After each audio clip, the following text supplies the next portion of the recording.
This is our world. A warm, comfortable, familiar place.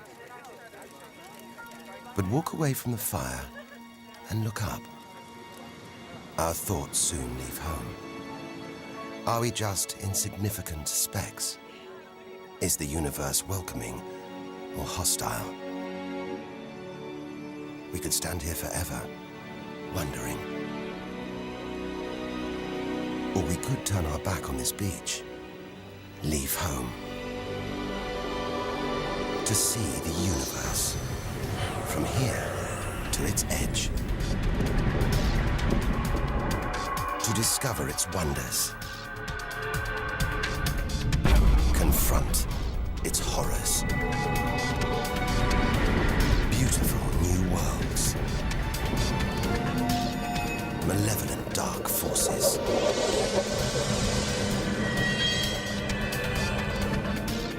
The beginning of time, the end of the world. Would we have the courage to see it through? Or would we run for home?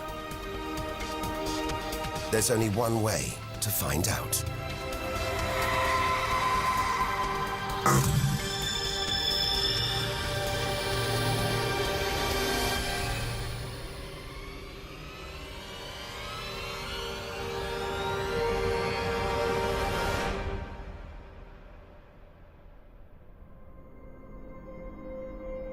The edge of space, only 100 kilometers up, just an hour's drive from home. Down there, life continues. The traffic keeps moving, stocks go on trading, and Star Trek is still showing. Looks favorable enough at this point that the race should go. The Blue Jays will be without starter Jim Clancy for a couple of weeks. This morning forming Order! Will the honourable gentleman resume his seat? Mr. Ashton. But we have to leave all this behind. To dip our toe into the vast, dark ocean beyond.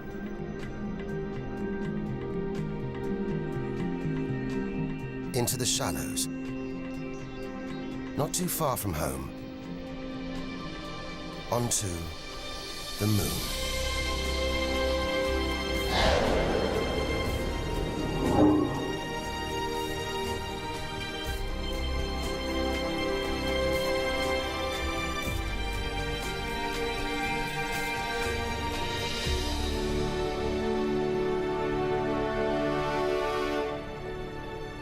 Dozens of astronauts have come this way before us. 12 of them have walked on the moon itself. Just over 400,000 kilometers from home, 3 days in a spacecraft. So close, it's as if we've barely left home. Familiar, safe, within sight of Earth.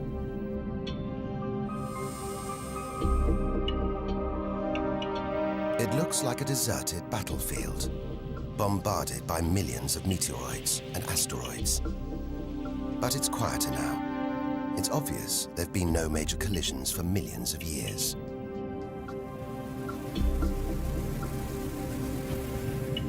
This brings back memories. The Apollo 11 lunar module. Neil Armstrong's first footprints. Looks like they were made yesterday. There's no air to change them. They should survive for millions of years. Maybe longer than us.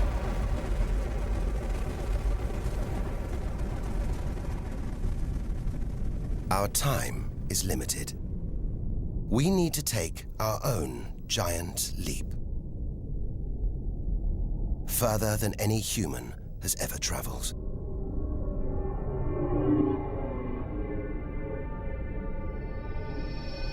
Out of the darkness, a friendly face.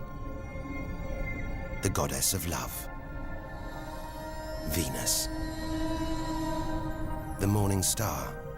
The evening star. Sometimes she welcomes the new day in the east. Others, she says goodnight in the west. The planet's spectacular yellow clouds reflect the sunlight. That's why this is the solar system's brightest planet.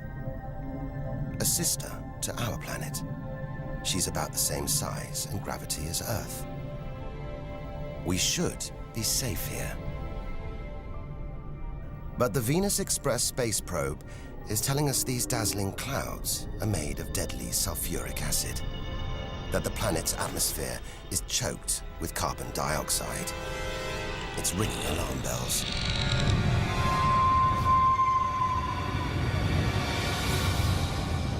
Venus is one angry goddess.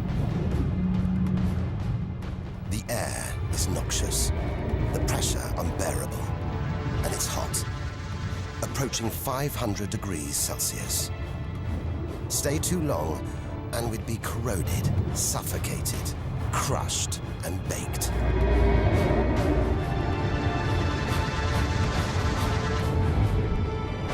Nothing can survive here.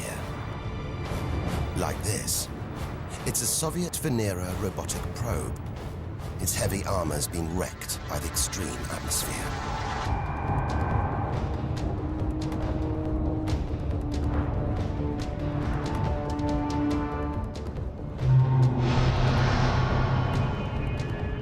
So lovely from Earth, up close, this goddess is hideous.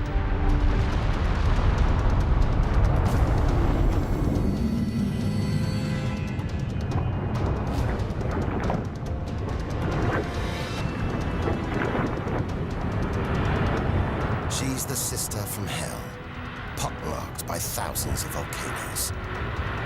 All that carbon dioxide in its atmosphere is trapping the sun's heat. This is global warming gone wild. Before it took hold, maybe Venus was calm, more like her sister planet Earth. If that's true, this could be our planet's future.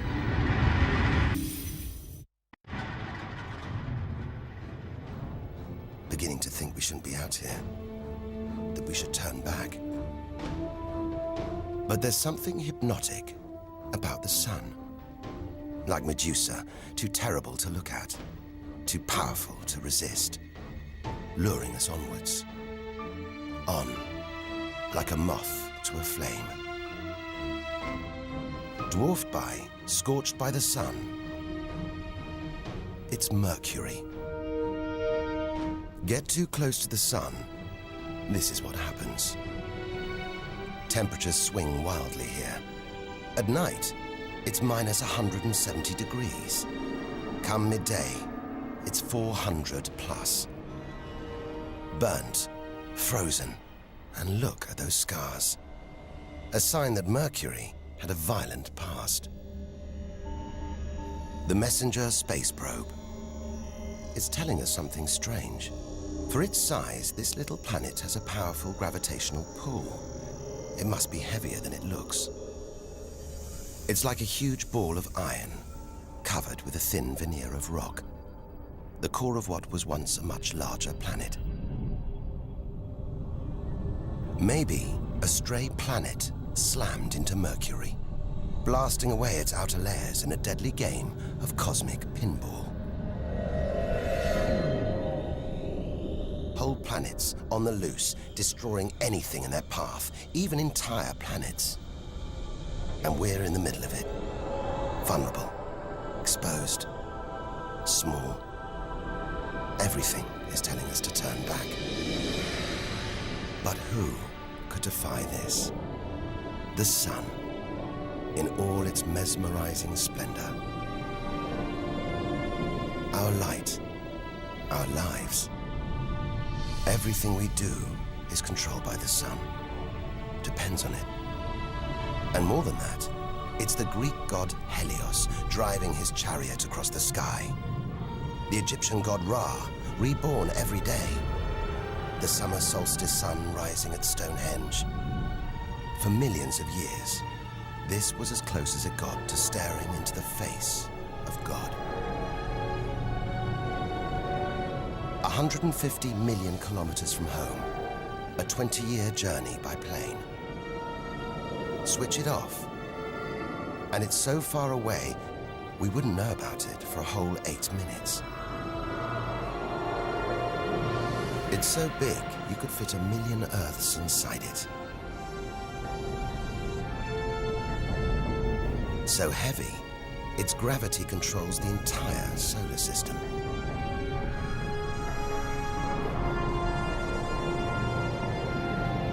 But who needs numbers? We've got the real thing. We see it every day, a familiar face in our sky. Up close, it's unrecognizable. A turbulent sea of incandescent gas. The thermometer rises to over 5,000 degrees.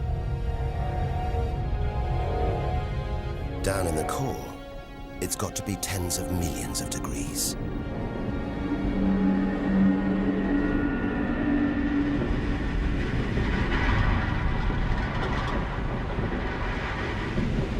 Hot enough to trigger a nuclear reaction, turning millions of tons of matter into energy every second. More than all the energy ever made by mankind. Back home, we see this energy as light, feel it as heat. But up close, there's nothing comforting about the sun. It's so full of electrical and magnetic activity, it's bursting out in these huge incandescent gas loops called prominences. Each one releasing more energy than 10 million volcanoes. You could get the Earth through one of these loops and still have tens of thousands of kilometers to spare.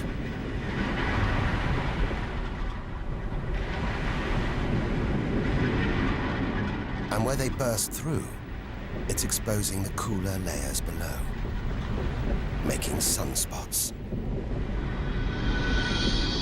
They're a fraction cooler than their surroundings. That's why they look black, but they're still hotter than anything on Earth. And they're massive, too.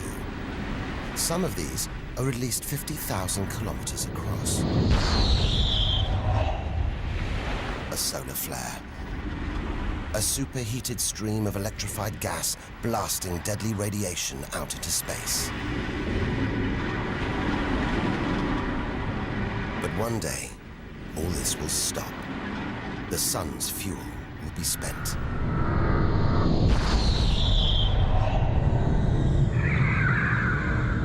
When it dies, that'll be it for the Earth as well. This God creates life and destroys it, demands we keep our distance.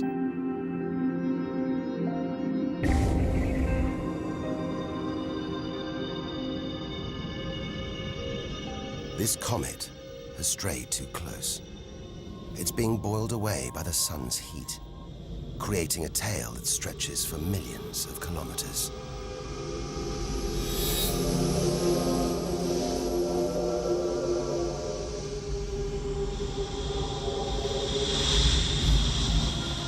It's freezing in here. There's no doubt where this comet's come from.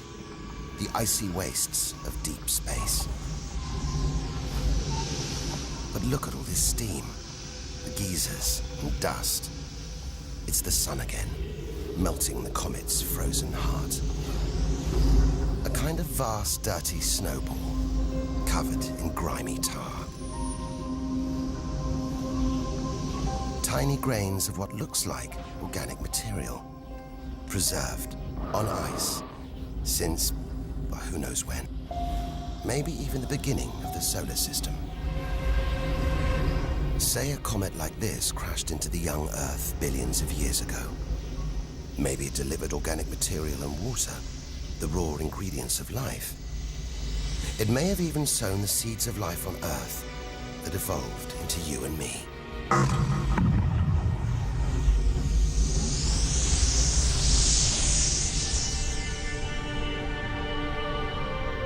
But say it crashed into the Earth now. Think of the dinosaurs, wiped out by a comet or asteroid strike. It's only a question of time. Eventually, one day, unless we can find a way to protect ourselves, we'll go the way of the dinosaurs. The Earth is safe. For now. But if life on Earth was obliterated, we'd be stuck out here, homeless, adrift in a hostile universe. We'd need to find another home. Among the millions, billions of planets, there must be one that's not too hot, not too cold, with air, sunlight, water, where, like Goldilocks, we could comfortably live.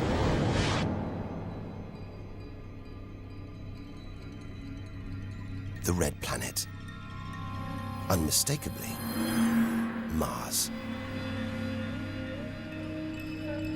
For centuries, we've looked to Mars for company, for signs of life.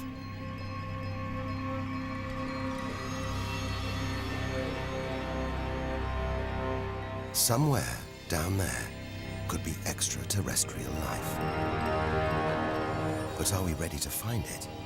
Ready to rewrite the history books, to tear up the science books, to turn our world upside down? What happens next could change everything.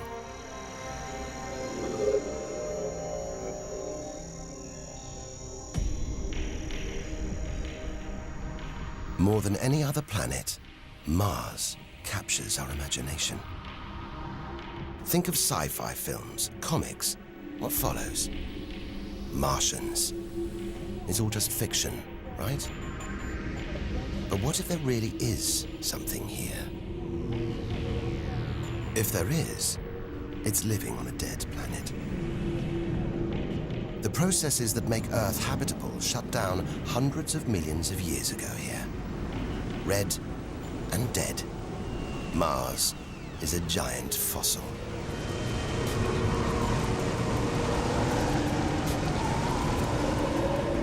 Something's alive.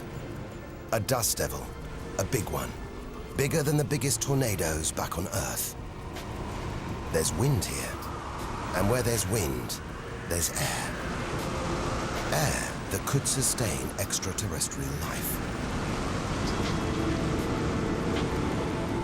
But it's too thin for us to breathe, full of choking carbon dioxide. There's nothing to protect Mars from the sun's ultraviolet rays. And it's cold, as low as -80 degrees, freezing water in the ground, at the poles, and even in the atmosphere, as snow.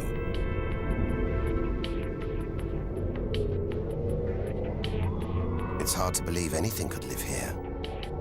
But on Earth, there are creatures that survive in extreme cold, heat, and even in the deepest ocean trenches. It's as though life is a virus. It adapts, spreads. Maybe we're carrying the virus of life across the universe right now. Even in the most extreme conditions, life usually finds a way. But on a dead planet, with no geological activity to replenish the minerals and nutrients in its soil, no heat to melt its frozen water, and all this dust, it's hard to see where we're going.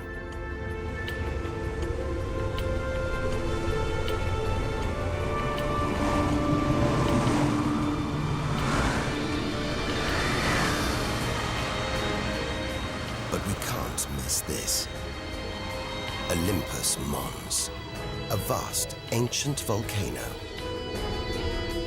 3 times higher than Everest. So wide, it would stretch almost all the way across Spain. Since its discovery in the 1970s, it's been declared extinct.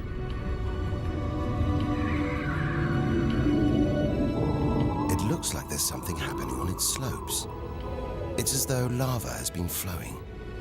But any lava flows should be long dead, obliterated by meteorite impacts. Unless this monster isn't dead after all. If it's not, there could be molten magma beneath the crust right now. This changes everything. Volcanic activity could be melting frozen water in the soil. recycling minerals and nutrients, creating conditions for life to exist.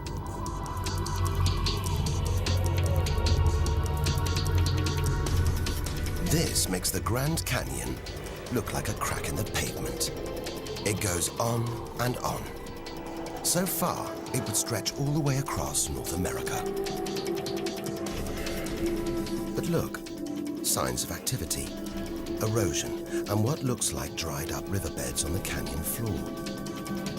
Maybe volcanic activity melted ice in the soil, sending water flowing through this vast canyon. Activity that we now know could still be melting ice, creating water. And where there's water, there could be life. If we can find running water, there's a chance we could find living creatures. Trundling across this desolate landscape, the NASA rover Opportunity. It's finding evidence that these barren plains were once ancient lakes or oceans that could have harbored life.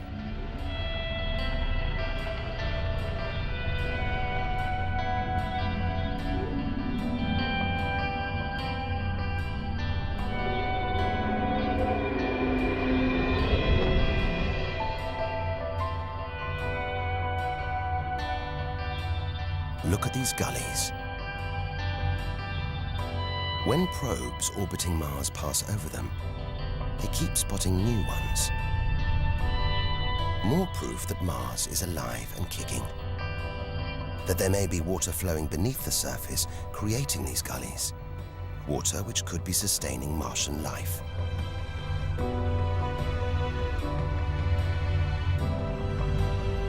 Now all we have to do is find it.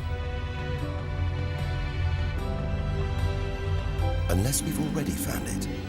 Not on Mars, but on Earth. There's one theory that has life starting here before moving to Earth. The idea is that an asteroid impact blasted fragments of Mars, complete with tiny microbes, out into space and onto the young Earth, where they sowed the seeds of life itself. No wonder we find Mars fascinating. It could be our ancestral home. If it's true, it means we're all Martians. The Mars we thought we knew is gone, replaced by this new, active, changing planet. And if we don't know Mars, possibly the solar system's most studied planet, what else don't we know? There must be other secrets out there, waiting to be discovered.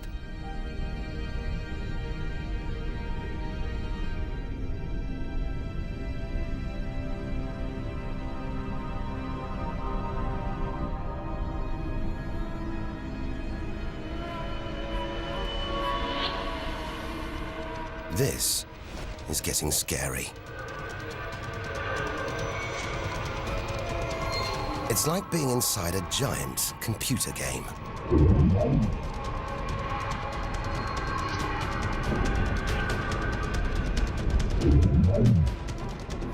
But these are all too real. Asteroids, some of them hundreds of kilometers wide. This one must be about 30 kilometers long. And look, perched on it, a space probe. Can't have been easy parking on an asteroid traveling at 80,000 kilometers an hour. It's a lot of effort to investigate some rubble. Rubble that regularly collides, breaking up and raining down on Earth as meteorites.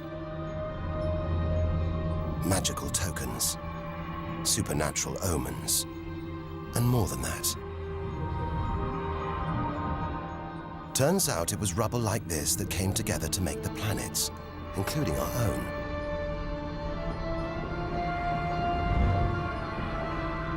So by dating the meteorites we find on Earth, we know the planets were born 4.5 billion years ago. These are the birth certificates of our solar system, of our planet. But for some reason, these rocks didn't form into a planet. Something must have stopped them. Something powerful.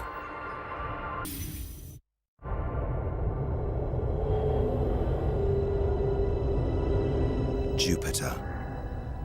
What a monster. At least 1,000 times bigger than Earth. So vast, you could fit all the other planets inside it. Something this big is going to have a major effect on its neighbors. Its gravity is stopping the asteroids from forming a planet. And just look at it. It's stunning. But up close, maybe things aren't quite what they seem. This huge planet is almost all gas. Land here, and we'd sink through its layers, maybe never hitting a solid surface. And Jupiter's good looks, the product of extreme violence. It's spinning at a huge rate, whipping up winds to hundreds of kilometers an hour, contorting the clouds into stripes, eddies, whirlpools. And this, the legendary Great Red Spot. The biggest, most violent storm in the solar system. At least 3 times the size of Earth. It's been raging for over 300 years. All those churning clouds have sparked an electrical storm. Just one bolt is 10,000 times more intense than any at home.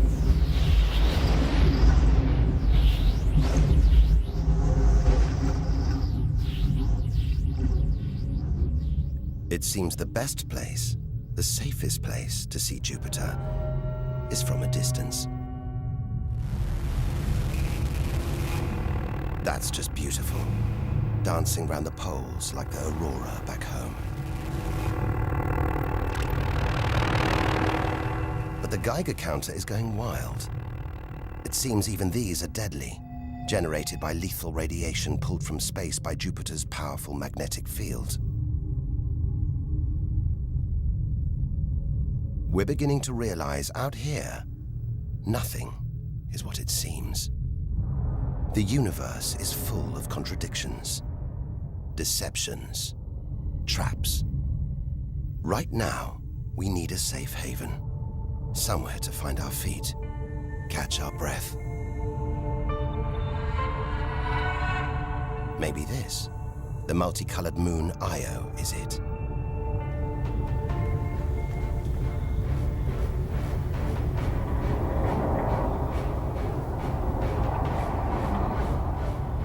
Those pretty colors, a molten rock, sulfur, volcanoes, spewing burning hot ash and sulfur hundreds of kilometers into the air. This is no safe haven. This is the most volatile place we've seen since the sun. Our magical journey to the edge of the universe is turning into a desperate flight. We've got to keep believing, hoping that amidst the dangers, there are wonders waiting to be discovered.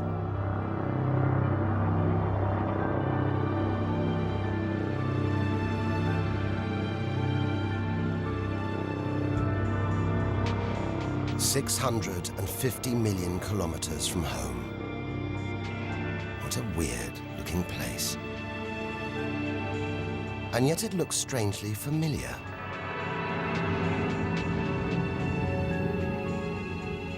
A bit like the Arctic with all that ice, all those ridges and cracks.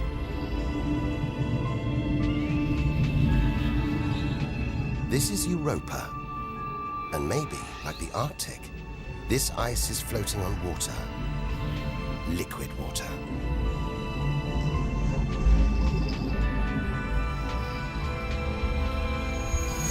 It's an intriguing thought. But we're 800 million kilometers from the sun. Surely Europa is frozen solid.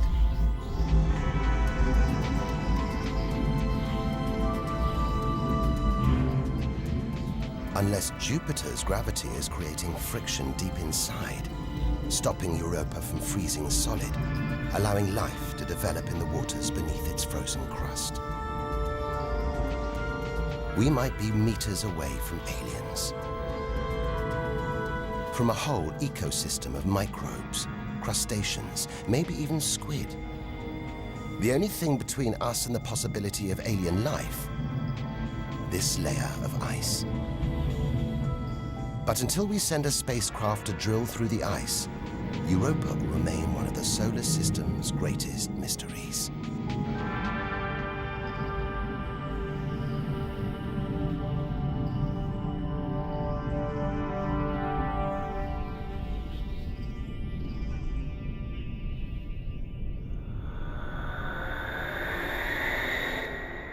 It's captivated our imaginations, haunted our dreams. And here it is, spinning before our eyes. Saturn, the jewel in the solar system's crown. Seeing it makes everything we've experienced worthwhile. There's something magical about Saturn. A giant ball of gas, so light it would float on water. Its spectacular rings would stretch almost from Earth to the Moon, but they're just a few hundred meters deep. That's the Cassini orbiter.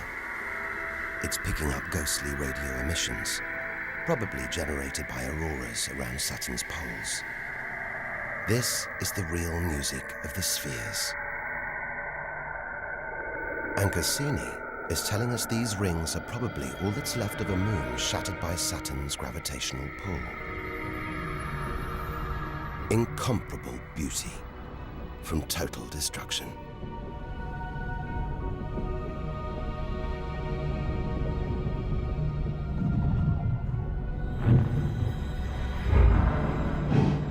Billions of shards of ice, some as small as ice cubes, others the size of houses.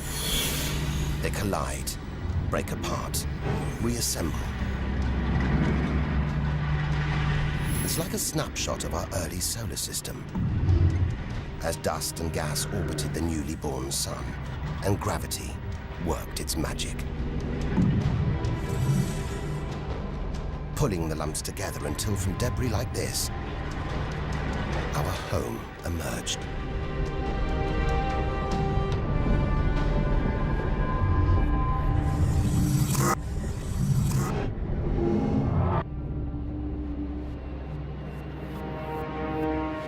We could stay here forever, gazing at Saturn's seductive allure. But we have to drag ourselves away. We've got so much further to go, so much more to learn. Which isn't easy when the largest object in sight is this moon, wrapped in thick clouds. Titan.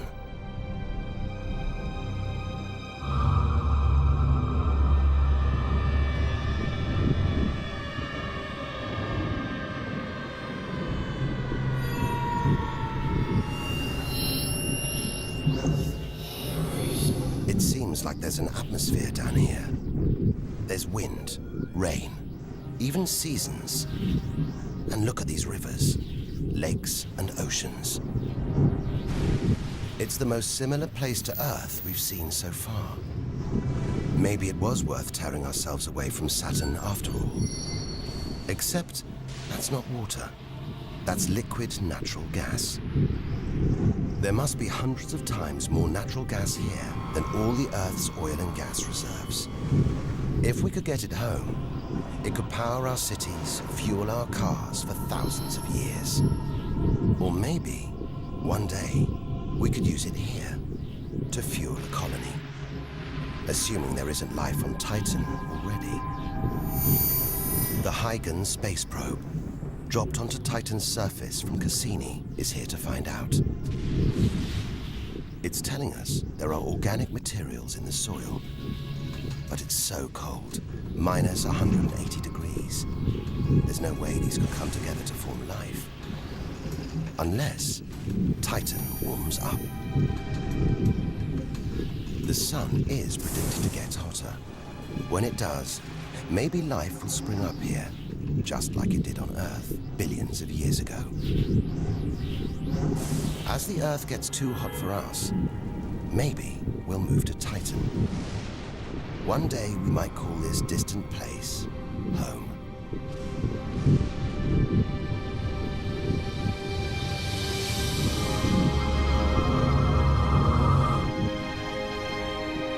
Home. We're at least 1 billion kilometers away now. Beyond this point, we lose visual contact with the Earth. We're standing on a cliff, looking out into the solar system's mysterious outer reaches. If we want to understand the universe, to reach its edge, we have to jump.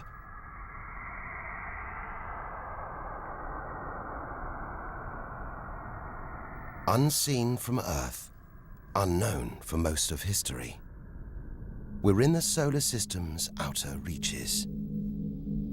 It's like diving down into the deep ocean.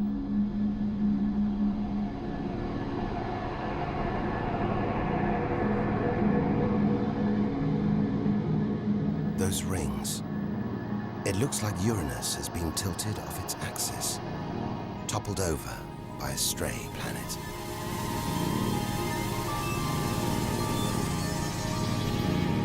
It's eerie out here. Already beginning to feel small, lonely. Maybe this is how we'll feel, what we'll find at the edge of the universe. But we've barely left the shore. Shrink the Earth down to the size of a pea. We've traveled less than 2 kilometers. But to reach the edge of the solar system, we've got to travel another 20,000 kilometers. Out of the deep, another strange beast. The god of the sea, Neptune. This giant is swathed in methane gas. And look, a storm the size of Earth, whipped up by savage 1,500-kilometer-an-hour winds. Back home, it's the sun that drives the wind, but Neptune's too far away. Something else must be creating these ferocious winds, but nobody knows what. Our solar system is huge. It's alarming how little we really know about it.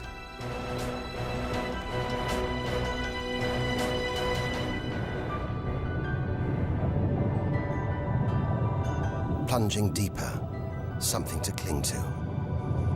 After all those balls of gas, a solid moon. Triton.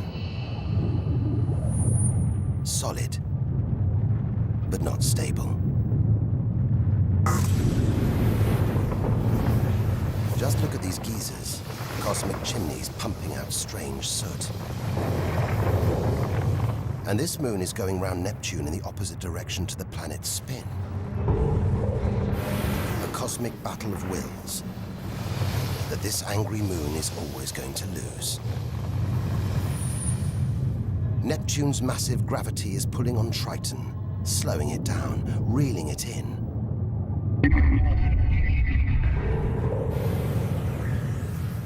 One day, it'll be ripped apart by Neptune. And that's it. No more moons, no more planets to see in our solar system. It's getting colder. We're getting further from the sun, slipping from the grip of its gravitational tentacles. But look at all this. It's not a void. It's teeming with frozen rocks, icy spheres, like Pluto. Until recently, it seemed Pluto was alone. Beyond it, nothing. We were wrong. More frozen worlds. Discoveries so new, nobody can agree what to call them. Plutinos, ice dwarfs, cubanos. Whatever the name, the implications are the same. Our solar system isn't the neat model we thought it was. Over 13 billion kilometers from home, the most distant thing ever seen to orbit the Sun, another small icy world called Sedna, discovered in 2003. Its orbit takes 10,000 years and sends it 130 billion kilometers from the Sun. Hang on, there's something else out here. 16 billion kilometers from home, the space probe Voyager 1. If it wasn't for this bundle of aluminium and antennae, we'd have no images of the giant planets, no clue about their strange moons. It's traveling 20 times faster than a bullet, sending messages home.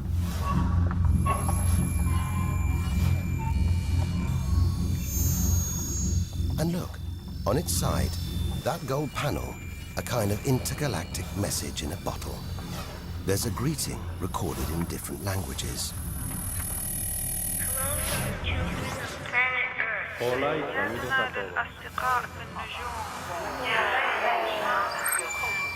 And a map showing how to find our solar system. But if you're in the jungle, is it wise to call out? Anyone, anything could hear our call, find out where we live, and come knocking. Friendly or not. A cloud of cosmic icebergs stretching for what seems like forever. They look like the comet we saw earlier. Maybe it started life out here, until something dislodged it, sending it towards the Sun, just like the comets that may have planted life on Earth billions of years ago. And seeing all this ice, maybe they carried water to Earth too. It's an astonishing thought. The water in the oceans, in your coffee, even in your body, all from this distant celestial ice machine.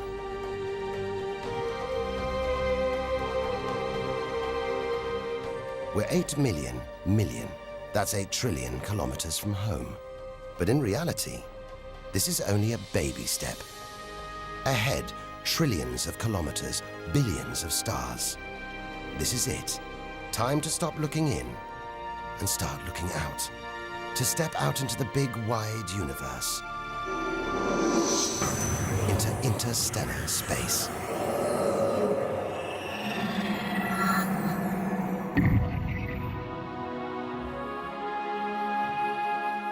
Interstellar space. Far beyond our solar system. What a view. Billions of stars like our own sun, many with planets, many of those with moons.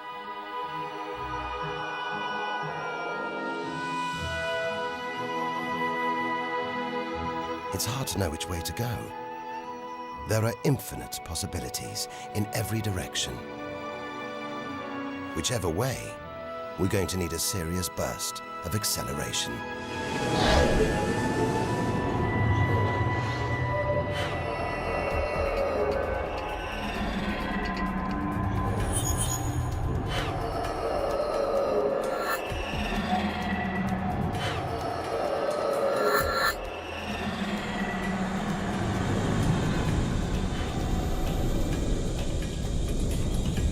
$40 trillion kilometers from home. 150,000-year ride in a space shuttle. And we've only just reached the first solar system after our own. Alpha Centauri. Not one, but 3 stars. They're spinning around each other, locked in a celestial standoff. Each star's gravity attracting the other, their insane orbital speed keeping them apart.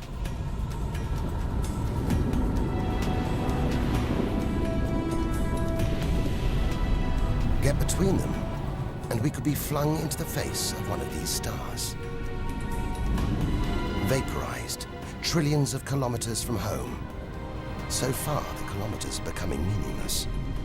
We're going to have to talk in light years.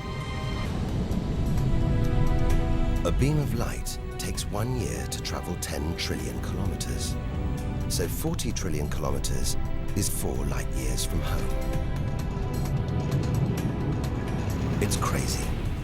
Distances so vast, they're almost beyond comprehension.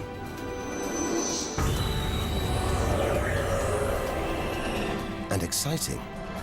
Who knows what strange worlds lie ahead? What we'll discover when, if we reach the edge of the universe.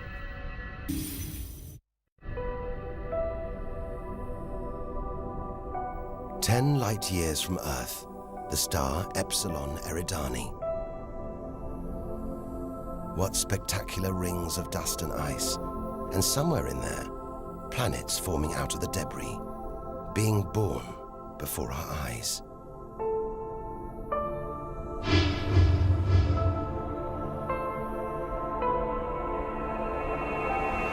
Asteroids and comets everywhere.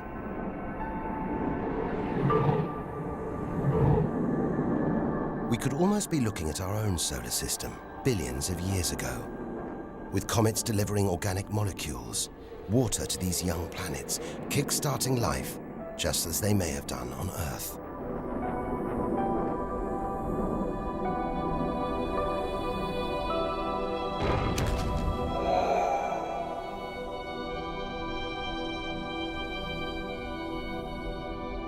At the center of all this action, a star smaller than our sun.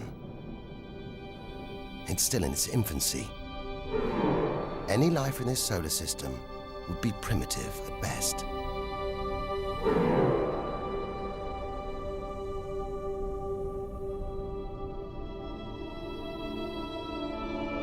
There must be more mature, developed solar systems out here. But finding them is like looking for a needle in a cosmic haystack.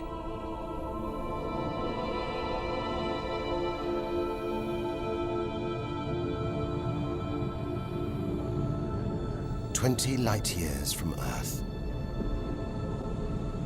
Star Gliese 581.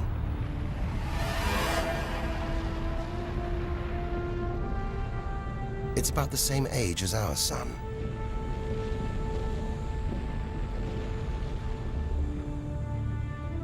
And orbiting it, this planet. It's just the right distance from its sun. Any closer and water would boil away. Any further, and it would freeze. Ideal conditions for life to have evolved.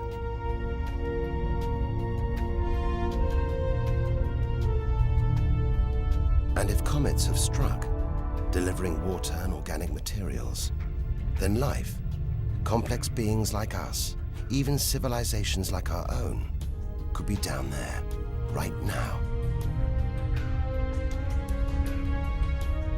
And if there are, even at this distance, they could be tuning into our TV signals, watching shows from 20 years ago. And here's your host, Geographic. But until future generations can find a way of communicating over these vast distances, all we can do is speculate. Us and them, living parallel lives, unaware of each other's existence. Unless life has been and gone.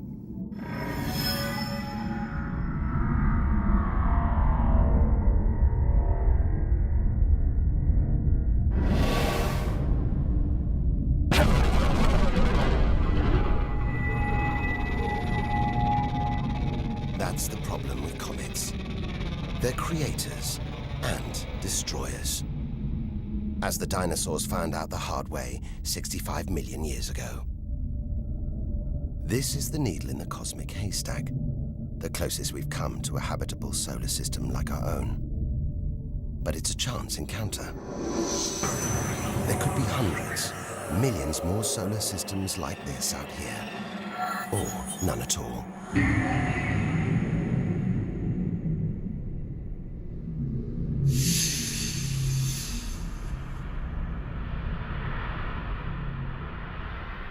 This is vast.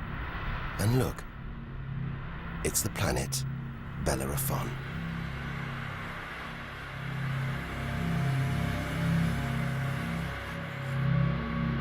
So close to its own sun, it's a miracle it was discovered at all. Problem is, from Earth, we can't see planets this far out. They're obscured by the brilliance of their neighboring stars. But the planets have a minute gravitational pull on those stars. Measure these tiny movements trillions of kilometers away, and we can prove they exist. That's how we tracked down Bellerophon in the 1990s, opening the floodgates to the discovery of hundreds of other distant planets. 65 light years from Earth. Tune in on this bright star, and you'd pick up TV signals from Hitler's Berlin Olympics. Verkünde die Spiele von Berlin zur Feier der 11. Olympiade neuer Zeitrechnung als eröffnet.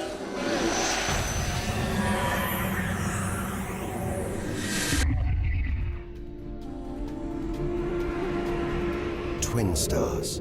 It's Algol, the demon star, feared since ancient times on account of its sinister behavior. From Earth, it appears to blink as one star passes in front of the other. Up close, it's even stranger. One star has expanded into the gravitational pull of the other. It's being sucked towards it. Almost 100 light years from home. Listen. One of the first ever radio broadcasts. Just a faint whisper. We'd appreciate it if anyone hearing this broadcast would communicate with us. We are very anxious to know how far the broadcast is reaching. And then silence.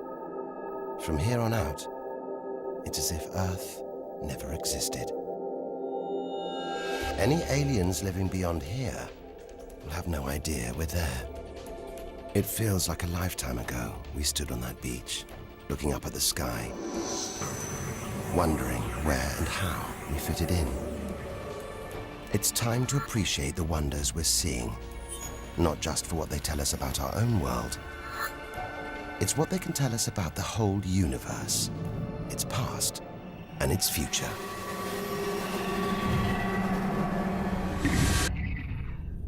Deep inside our galaxy, the Milky Way, a vast celestial library, each star a book with a story to tell. It's all here, waiting for us to lift the cover. The seven sisters, daughters of the ancient Greek god Atlas, transformed into stars to comfort their father as he held the heavens on his shoulders.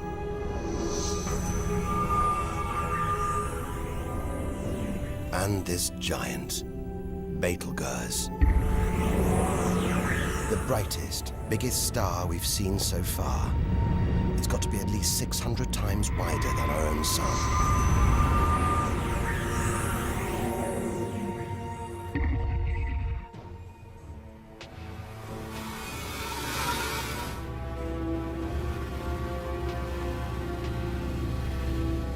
But this, it's not a star.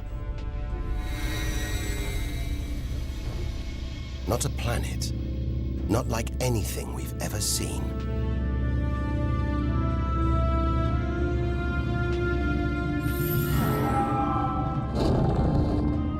A ghostly spectre, more than 1,300 light years from Earth. Orion's dark cloud. Dust and gas, so dense it's shrouding us, shutting us off from the universe outside. There, deep inside, a ball of light, pulling the dust and gas towards it, heating up, merging into a ball of burning, hot gas. Like a star, like our sun, in miniature. It's millions of degrees inside it. So hot, it's beginning to trigger nuclear reactions, the kind that keep our sun shining. Making energy, radiation, light. A star is being born.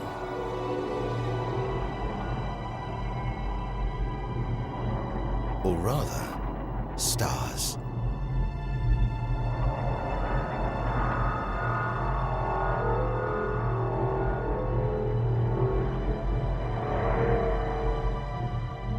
Orion's dark cloud is a vast star factory.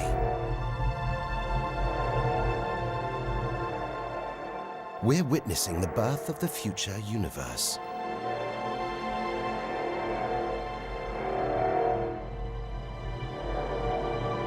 We've come to expect hostile horrors, but we're discovering one of the universe's greatest creative wonders: star birth.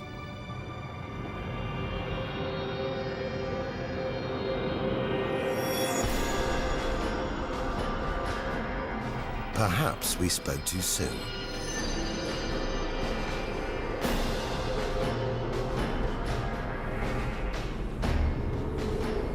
Jets of gas, exploding outwards at 200,000 kilometers an hour, blasting dust and gas out for millions of kilometers.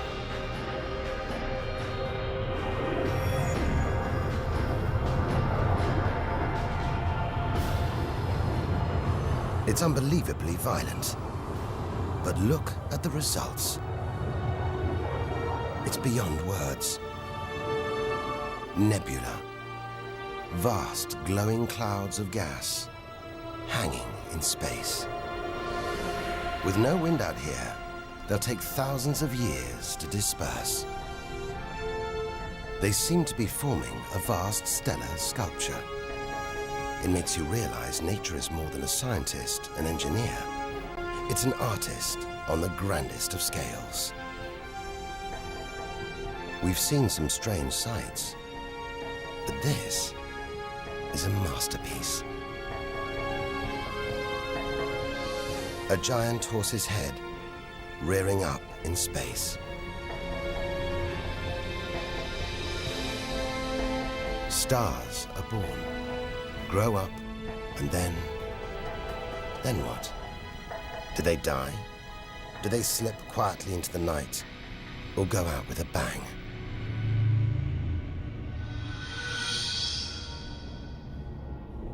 Somewhere between here and the edge of the universe lies the answer. Nearly 4,000 light years further, luminous clouds suspended in space, encircling what was once a star like our own sun. All that's left of it are these brightly colored gases. Elements formed by nuclear fusion deep inside the star, released into space on its death. Green and violet, hydrogen and helium, the raw materials of the universe. Red and blue, nitrogen and oxygen, the building blocks of life on Earth. For us to live, stars like this had to die. The oxygen in our lungs, the nitrogen in our DNA, it was all produced by nuclear fusion in stars that died long before the Earth was even born. We are made of stellar nuclear waste. Our family tree begins here.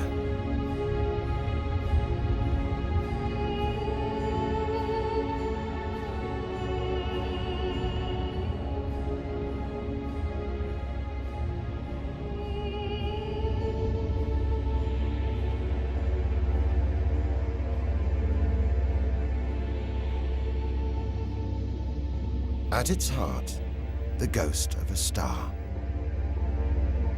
It's a white dwarf. White, hot, small, but unbelievably dense. In the star's dying moments, its atoms fused and squeezed together, making it so dense that just a teaspoon of this white dwarf would weigh 1 ton.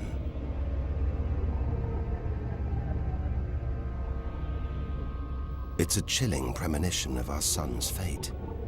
6 billion years from now, it'll become a white dwarf. Its death will herald the end of life on Earth. It makes you wonder how many other worlds have been and gone. Stories left untold. Celestial books lost forever.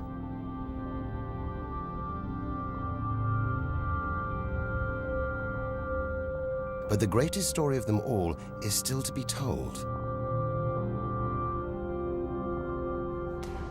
we must go back through time to the very first chapter to tell the story of how the universe began.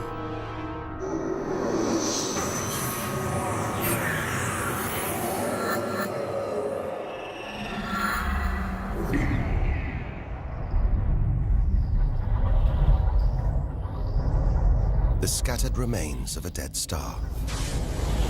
A nebula, the Crab Nebula. We're 6,000 light years from home, deep inside a stellar graveyard. We've learned so much, seen things we'd never have believed possible. Now, sights like this, wonders once beyond imagination, we take in our stride. We're ready. Ready to face whatever lies ahead. Determined to reach the edge of the universe. It looks dead, but maybe this is just the calm after the storm, after a massive explosion, powerful enough to turn a huge star into a cloud of dust and gas, a supernova.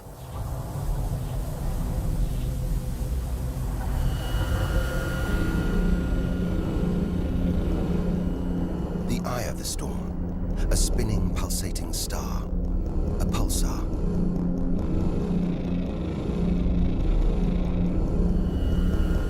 Gravity must have squeezed the giant star's core down to this. It's just 20 kilometers across, unimaginably dense. One pinhead of this would weigh hundreds, maybe millions of tons. As it shrank, like a figure skater spinning on the spot, arms outstretched, then pulling them in, it began to spin faster. Two beams of light, energy, radiation, spinning 30 times a second, powering the huge cloud of dust and gas. There's so much radiation here, more even than on the sun.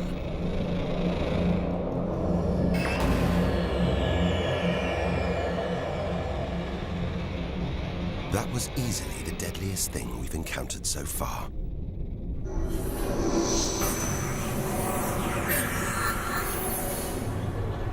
Once, it would have terrified us. But now we realize that without the dangers, there'd be no wonders. Without the nightmares, there'd be no dreams.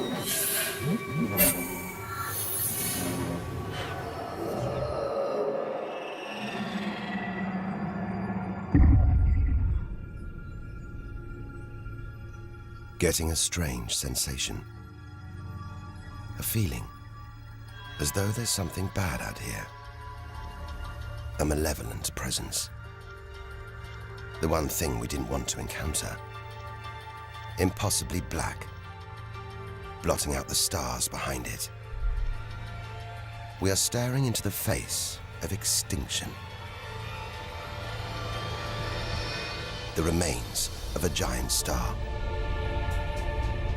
A black hole.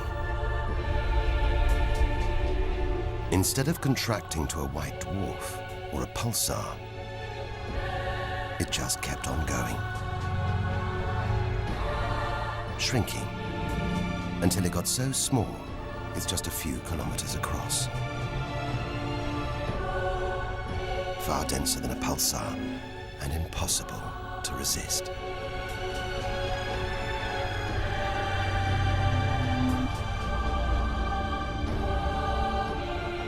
Stray too close, and there's no turning back. Now we know why it's a black hole. Its gravity is so intense, not even light can escape. This asteroid, it's a lump of solid rock, but it's actually stretching, being dragged towards the gaping hole. Inside, there's no matter as we know it. No time, no space. All the rules of physics collapse.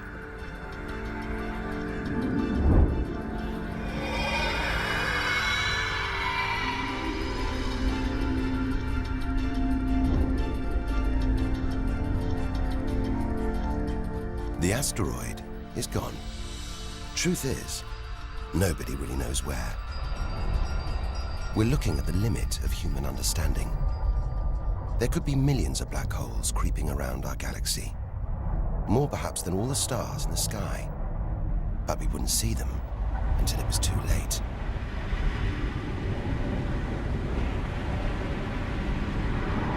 Like this star, spiraling, disappearing down an invisible plug hole.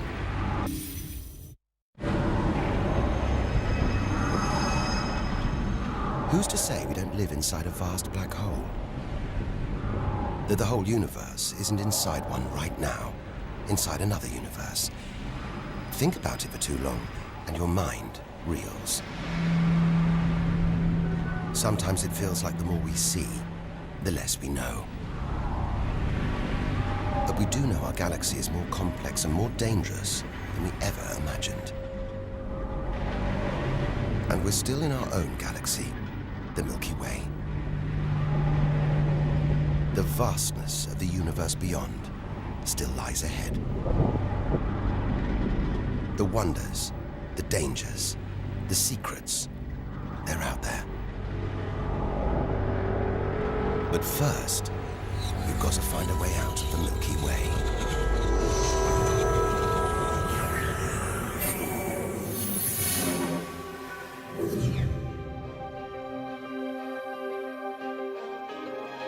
"7,000 light years from home, still deep inside our own galaxy. It's as though we're in a forest thick with trees, each so beautiful, so fascinating. It's impossible to look beyond, to see the bigger picture. We have to find a way through, reach the clearing at the galaxy's edge. Only then can we begin to understand where it and we all began. But faced with sights like this, it's hard to leave. A colossal glowing cloud topped by these great towers of dust. The pillars of creation. Like a gateway into the far galaxy. Both pillars studded with tiny protrusions. Embryonic star systems.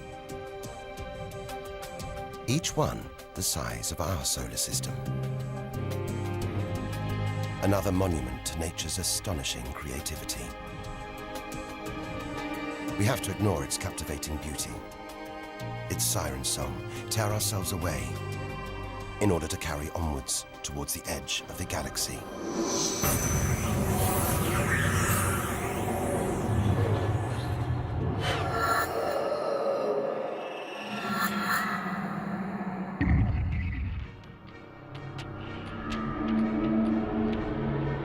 Dazzled by the Milky Way's beauty, we've been blinded to its terrors and strayed into a cosmic minefield.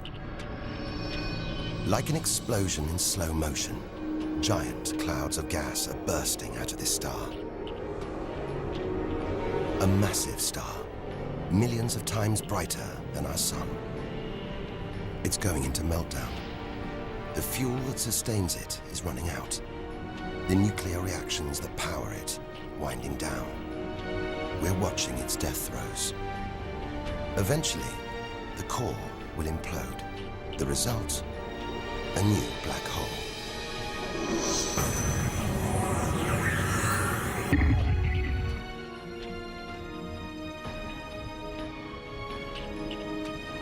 An even bigger, dangerously unstable star.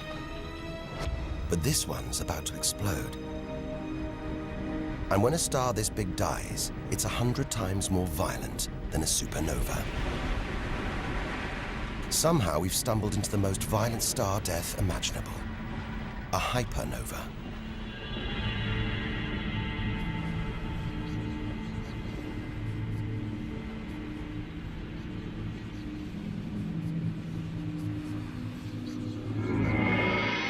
The core's collapsed.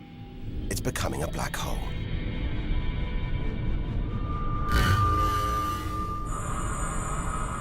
And that's the shockwave, surging through the star, ripping its outer layers into space.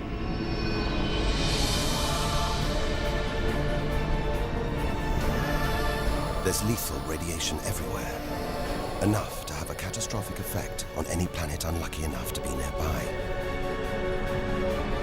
When virtually every species on Earth was wiped out 450 million years ago, the culprit may have been one of these. Deadly hypernovas, frozen comets, scorched planets, white dwarfs, red giants, Earth. Tiny drops in a vast pool of white light. Our home galaxy, the Milky Way. We wanted to know where we fit in. Here's our answer.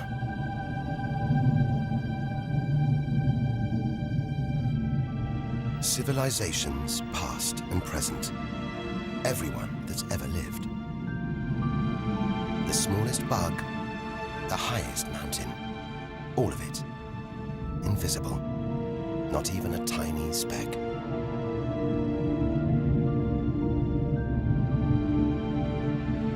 Our home is a minor planet of an insignificant star. If it disappeared right now, who or what would even notice? And yet, so far we found nowhere else we would rather live. Nowhere we could live. It's only now, far from home, that we're beginning to truly appreciate it.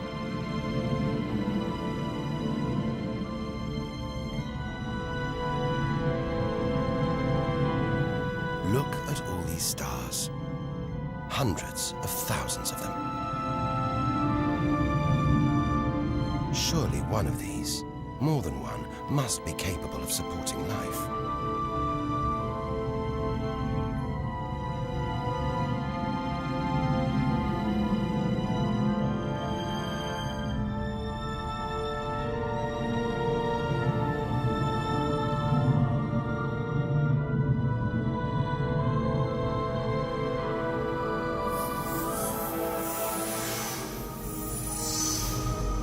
Maybe here, in this swarm of stars, the Great Cluster. Back in the 1970s, astronomers sent a message in this direction, detailing the structure of our DNA and our solar system's location. But it's so far from home, the message won't arrive for at least another 25,000 years. We haven't found alien life yet. But neither have we found any reason to believe it isn't out here, somewhere. There's an equation, devised to estimate the number of other advanced civilizations. Crunch the numbers, and the result is shocking. There could be millions of civilizations, just in our own galaxy.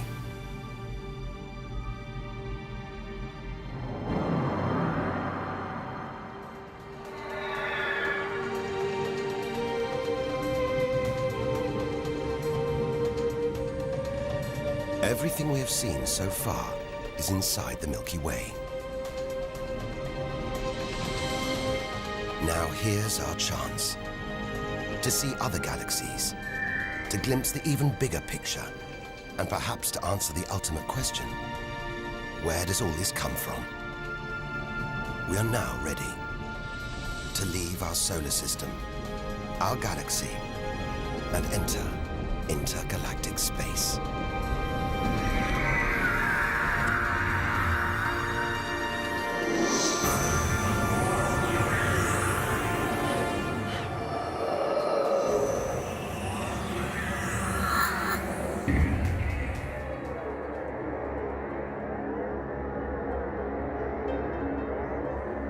Beyond the Milky Way, through the vast expanse between galaxies, against all the odds, we've made it to intergalactic space.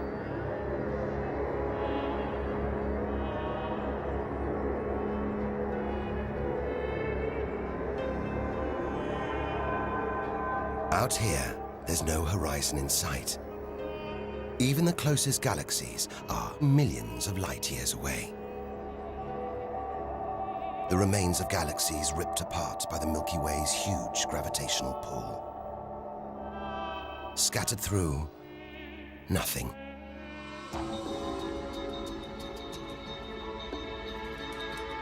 This is as close as the universe gets to a perfect vacuum. But even this isn't totally empty. There are thin wisps of gas, fine traces of dust, and something else. Dark matter. So mysterious we can't see it, feel it, taste it, touch it, or even measure it.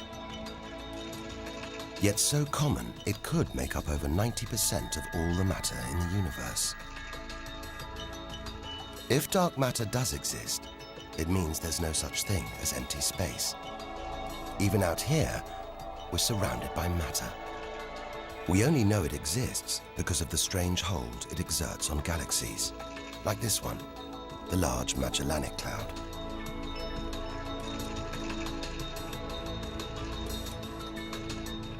More than 6 billion years in today's fastest spacecraft, 160,000 light years from the Milky Way, at the edge of its gravitational reach. This galaxy should spin off into space, but something is holding it here. Something invisible, powerful, dark matter. Stars, clusters of stars, nebulae. It's a vast astronomical treasure house.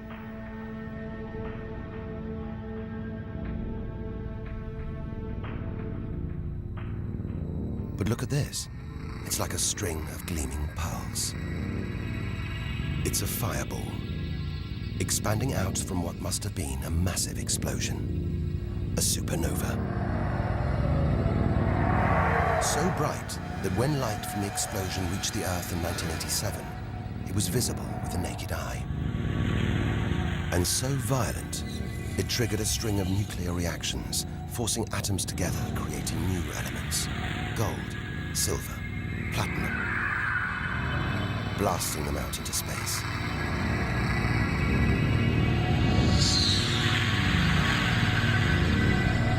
The gold in the ring on your finger was forged in a massive supernova like this, trillions of kilometers away, billions of years ago. Before we left home, the universe seemed separate. Something out there, up in the sky. We were wrong.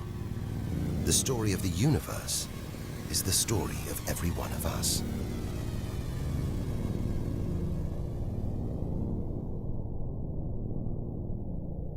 It's comforting to remember as we venture through this abyss. Further and further. Faster and faster.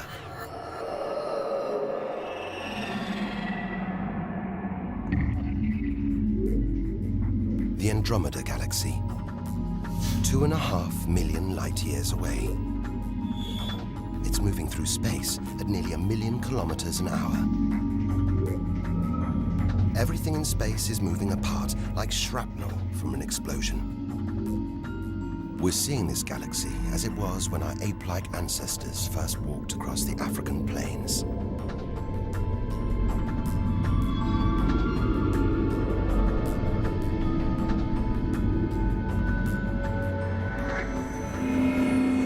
We go further through space and further back in time.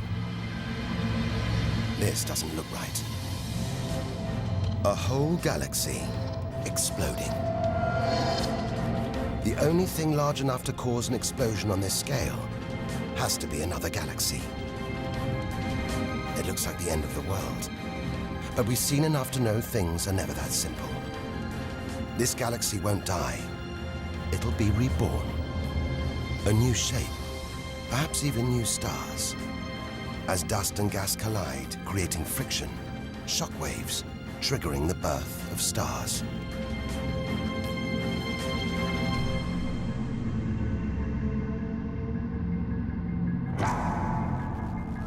There's order in this chaos, a pattern behind the infinite variety. An endless cycle of birth and death, creation and destruction. It's a pattern woven through the vast fabric of space that binds each of these galaxies. There are billions of galaxies in the universe, each with billions, even trillions of stars. Possibly more stars than there are grains of sand on all the beaches on Earth. And all of these are just the stars that exist now. What about the stars that have been and gone? All the stars being born, yet to be born. We're finally beginning to see the big picture, and it's grander than we ever imagined. This galaxy, the huge Pinwheel Galaxy, is so far from Earth that if we send a message home now, it'll take 27 million years to get there. Who knows whether our species, our planet, will still be around to receive it? Most likely not.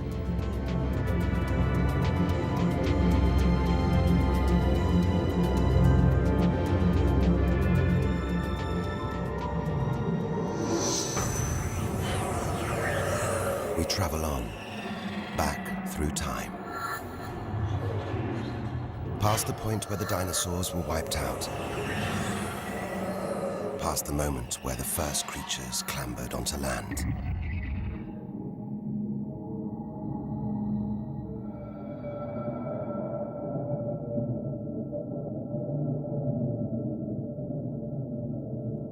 Two billion light years from home, closing in on the edge of the universe, going back to the beginning of time. This isn't a galaxy. It's brighter than hundreds of galaxies put together. A blinding beam of energy bursting out for trillions of kilometers. Something this big, this bright, must be incredibly powerful. Experience tells us out here, power equals danger. It looks like a quasar, the deadliest thing in the universe. If it is, then our journey could be over, just as the end is almost in sight.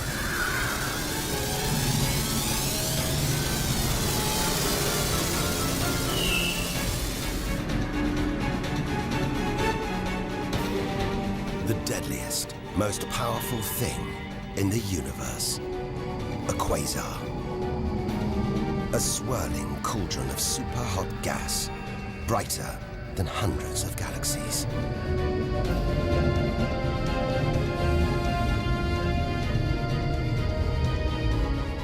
The source of this awesome power lies deep inside the heart of the beast. A heart of darkness, a supermassive black hole as heavy as 1 billion suns.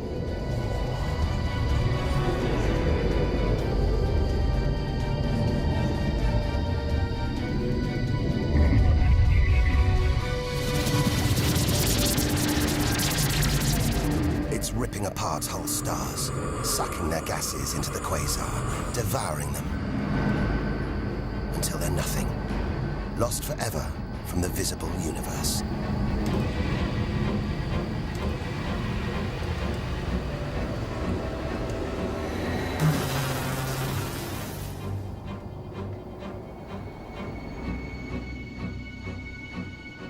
We've seen the worst the universe can throw at us, the most powerful and destructive forces the universe produces. Now it's on to the very edge of the universe. It's almost within reach.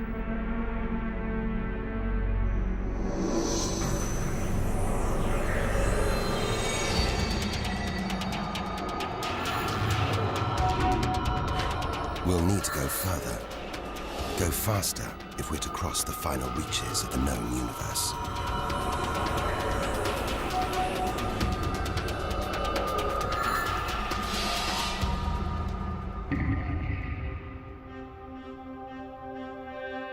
Eight billion light years from home. More galaxies. But these look different. Ragged, small, close together. We're so far back in time, we're seeing these galaxies as they were before the Earth was even born. They're still young, still growing. We're getting closer to where and how it all began. 12 billion years ago.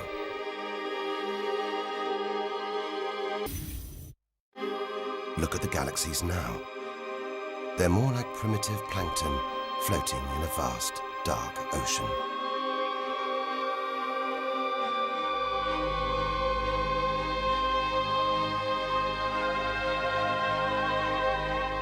It's magical. Clouds of dust and gas, dancing, forming a shape, merging to make embryonic galaxies. This is how our own galaxy was born.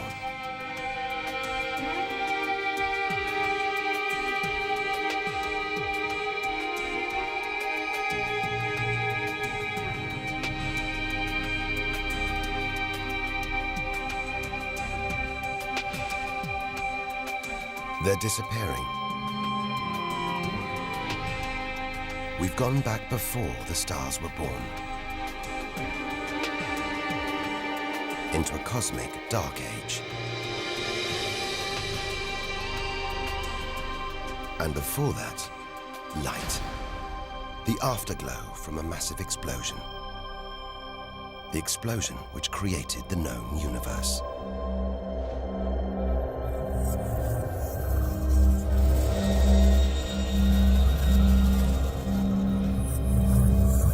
We're almost there.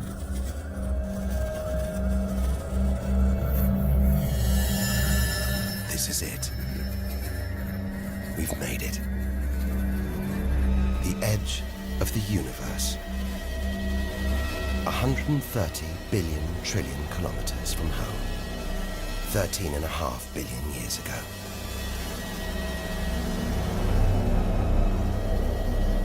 The very instant of the Big Bang. The most violent, most creative moment in history. Everything that's ever happened follows from this moment.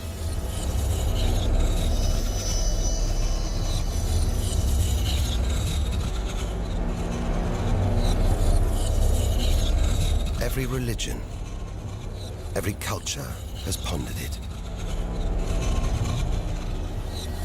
But we still don't know what sparked this act of creation, or why. This is where our journey ends, and the universe begins.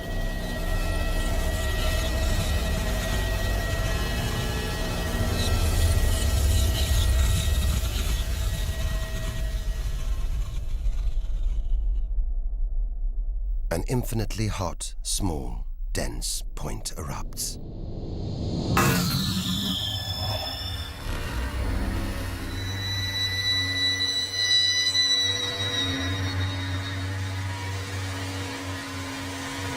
Creating space, time, matter, our universe itself. First, it's the size of a subatomic particle. The tiniest fraction of a second later, it's big enough to hold in the palm of your hand. Moments later, it's the size of the Earth.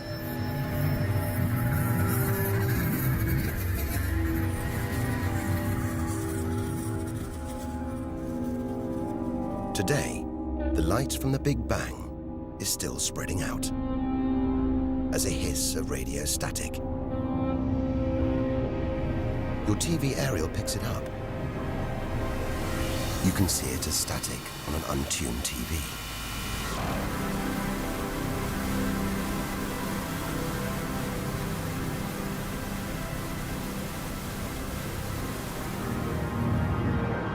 We go on, forwards through time, riding the blast wave.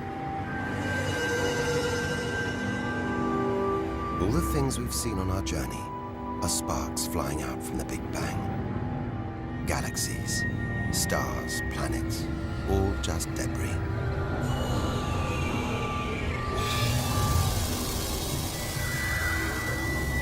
back through our galaxy.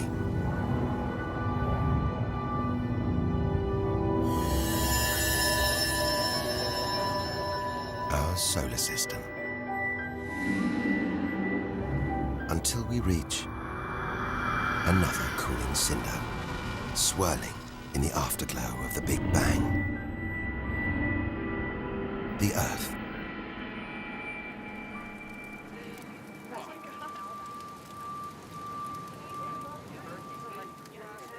We had to go back to the past to see our future.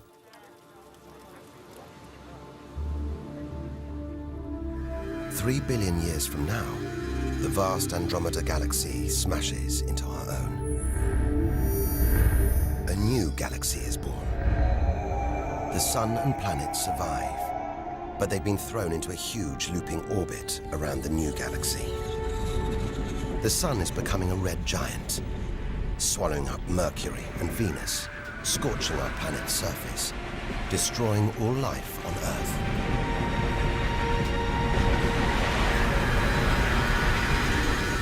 The sun dies, shrinking to a white dwarf. Neighboring stars are dying too, being replaced by white dwarfs, pulsars, black holes. The lights are going down on the galaxy.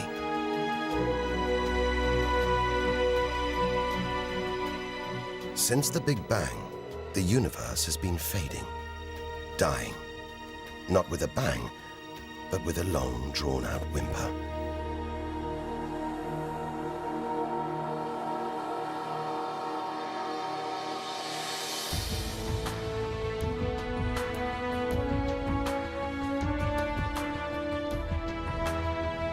But there could be a way out, an escape route from our dying universe. It might be possible for our distant descendants to find a shortcut through space and time, a wormhole.